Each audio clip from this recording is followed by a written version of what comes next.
I just closed a deal on a house that was listed as a for sale by owner. I got the seller $27,000 more in his pocket after paying me and the other agent. So this comment saying that real estate agents are paper pushers and that we provide no value felt like the perfect time for me to tell you about that story. I also just got a signed listing agreement from the same client for his second property. This client reached out to me and wanted to list his house. We had a meeting, I showed him all the comps, I told him the most likely price that his property would sell for and the price that I felt confident committing to. A few days later, he calls me and he tells me that there's somebody that he knows that is interested in looking at the property. Next thing I know, he tells me that he went under contract with that person.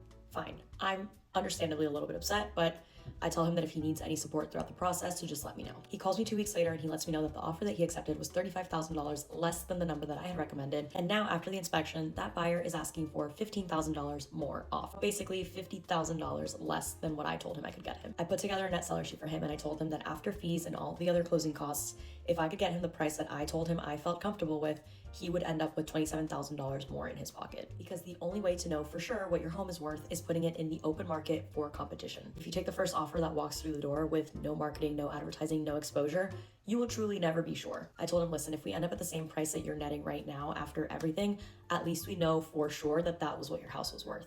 If not, you make more money. So he went ahead, he canceled the contract with those buyers and he went onto the market with me. After 7 days, I got him an offer at full asking price. And after those buyers did their inspection, they did not ask me for a single thing because I was very clear from the beginning that there would be no concessions. And obviously, buyers can request things, but I told them, listen, don't expect anything. So after my client paid for my commission, paid for the buyer's commission, he still walked away with $27,000 more in his pocket than if he had stayed with that original deal. And 2 days ago, I just got a listing for his other property because now he trusts me and he's a client for life. To the point where I walked into his condo on Sunday and he was like, here's the keys. I was like, listen, we have to talk about price. We have to sign a listing agreement. And he was like, oh yeah, no, I trust you. Do your thing. The same person who was a for sale by owner who didn't need me a few months ago. That's how you build trust. That's how you show your value. And if you're thinking of listing your house for sale by owner, just call me first.